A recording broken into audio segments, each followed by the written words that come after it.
So first and foremost, thank you for having me. It's wonderful to be here, and it's wonderful to see so many leaders of the Hmong community here in Wausau.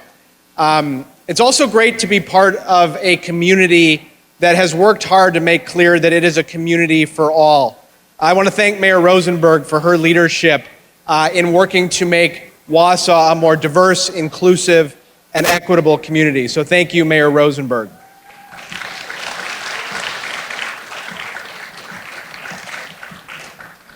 Now, at the Wisconsin Department of Justice, we work day in and day out to make our communities in Wisconsin safer. My top priority as Attorney General is public safety. And we have worked to do that in a number of ways during my time in office. I'm proud to have worked with your police chief, Ben Blivin, to have worked with your mayor, Katie Rosenberg, to make our communities safer. When I was a candidate for Attorney General in 2018, I was up here in Wausau and around the state, and I talked about a lot of the things that we needed to do in Wisconsin to make our communities safer. And one of the things I'm really proud of over the last 3.5 years is that despite the challenges we've faced, from obstructionism we sometimes see to the COVID-19 pandemic, on issue after issue, we have delivered for the people of the state of Wisconsin. One of the big issues when I ran for Attorney General was the thousands of untested sexual assault kits in Wisconsin. During my time in office, we have ensured that every kit that had a DNA match was identified, and then a review was conducted. That has led to investigations and prosecutions of people who have committed serious violent crimes. In southeastern Wisconsin, one person's DNA matched to 4 different sexual assault kits. He was free and on the streets, but now he has been arrested and is facing charges in Kenosha and Racine County because of that work.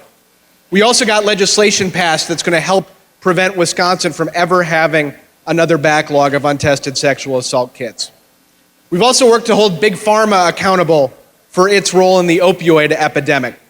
We brought suit against Purdue Pharma, and we joined investigations into opioid distributors. And Wisconsin has now secured over $400 million that's going to go to help fight the opioid epidemic in communities across the state. School safety is another priority of mine. I've got an 8-year-old and a 5-year-old son, and this morning actually, I was up at 5 a.m. so I could bring my 8-year-old to warm-ups for the all-city swim meet in Madison. And the kinds of schools that they go to feel different from the school that I went to growing up in Wisconsin. Schools are hardened, they're more secure now because of threats to safety.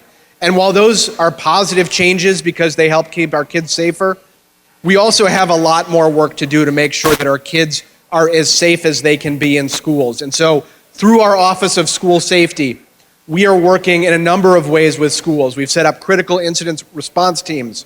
We are working to help schools identify threats to school safety. We've created a 24/7 tip line so that anybody who knows about a danger to school safety can report that tip. We've also worked with schools to promote the importance of positive school climates in building overall safer schools. And we're going to keep working through the Wisconsin Department of Justice to make our schools safer.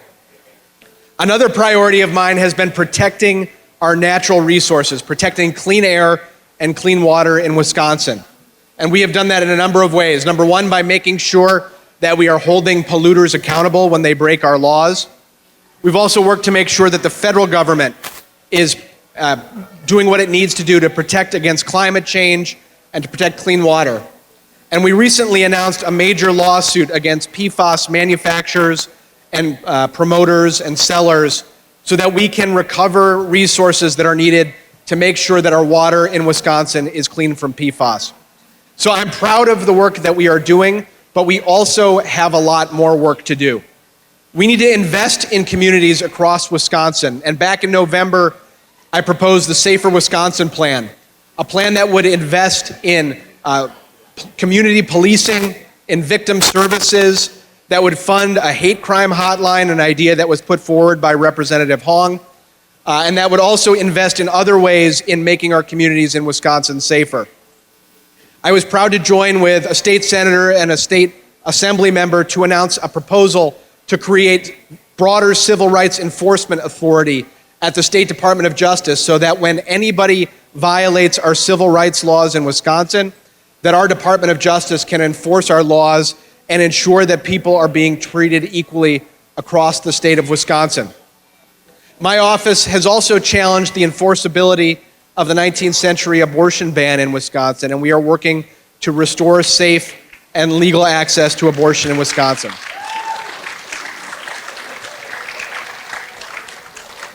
And we need to protect the right of Wisconsinites to vote. Representative Hmong just spoke about it. But in 2020, we saw something in our country that had never been seen before, an attempt to overturn the results of a presidential election. And we have seen efforts to make it harder for Wisconsinites to vote. As your Attorney General, I am proud that we have fought back against those efforts, that we successfully defended the will of the voters in Wisconsin in 2020, that we defended against having tens of thousands of voters purged from our voter rolls, that we made sure that the Postal Service wasn't delaying the delivery of the mail and preventing people's votes from getting received in time. And as your Attorney General, I'm going to continue fighting to protect the voting rights of every person in the state of Wisconsin. So it has been a privilege to travel around this state, to talk to Wisconsinites, and while we face serious challenges, what I can tell you is that when I talk to people around the state, the message that I hear is loud and clear. Wisconsinites care about their communities, they care about their families, they care about their neighbors, they care about their kids, and they want to make the communities that we live in safer and stronger. And I look forward to continuing to work with everybody here in the years ahead to continue strengthening our communities across the state of Wisconsin. So thanks for having me. Thank you everybody for being here, and I hope everybody has a wonderful festival. Thank you.